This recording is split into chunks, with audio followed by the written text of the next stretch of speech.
Saudara sekalian, begitu saya dilantik jadi Presiden Republik Indonesia, jika memang saya menerima mandat dari rakyat, pada saat itu saya akan cari bukti-bukti korupsi semua itu. Dan pada saat itu, mulai saat itu, saya akan kejar koruptor-koruptor itu.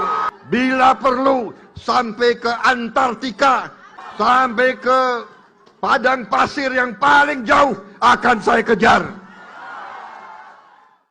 Hai para koruptor atau yang merasa pernah mencuri dari rakyat, kalau kau kembalikan yang kau curi, ya mungkin kita maafkan. Tapi kembalikan dong. Nanti kita beri kesempatan cara mengembalikannya. Bisa diam-diam supaya nggak ketahuan. Mengembalikan loh ya. Tapi kembalikan. Siapa sebenarnya di balik revisi Undang-Undang TNI ini? Depannya P, belakangnya O. Pramono. Prabowo Subianto. Oke.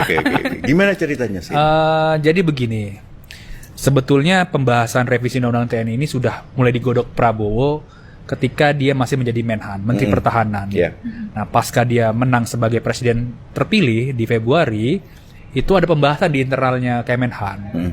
Jadi ini bisa nggak nih diselesaikan di akhir masa jabatannya dia sebagai Menteri Pertahanan begitu. Nah, ini cerita Bambang Eko ya. Bambang Eko ketika itu sebagai staf khusus atau asisten khususnya Prabowo di Menteri Pertahanan. Sekarang Bambang Eko itu adalah Wakil Menteri Sekretaris Negara.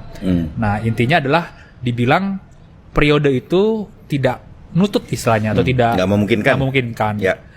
Dan juga ketika itu masih masa transisi. Nah, Prabowo lalu bilang ya sudah kita bahas di bulan-bulan pertama kita berada di istana. Istana gue. Jangan dilempar lagi ya.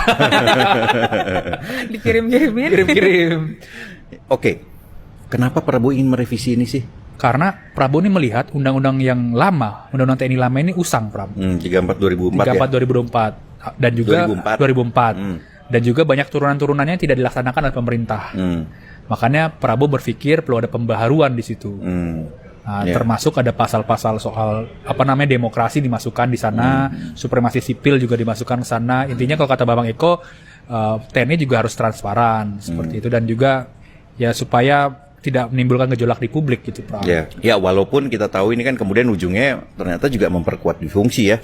Betul, karena ditambah kan yang ada penambahan gitu, dan tentu saja pada negara demokrasi itu seharusnya peran militer itu sudah semakin dijauhkan dari sipil.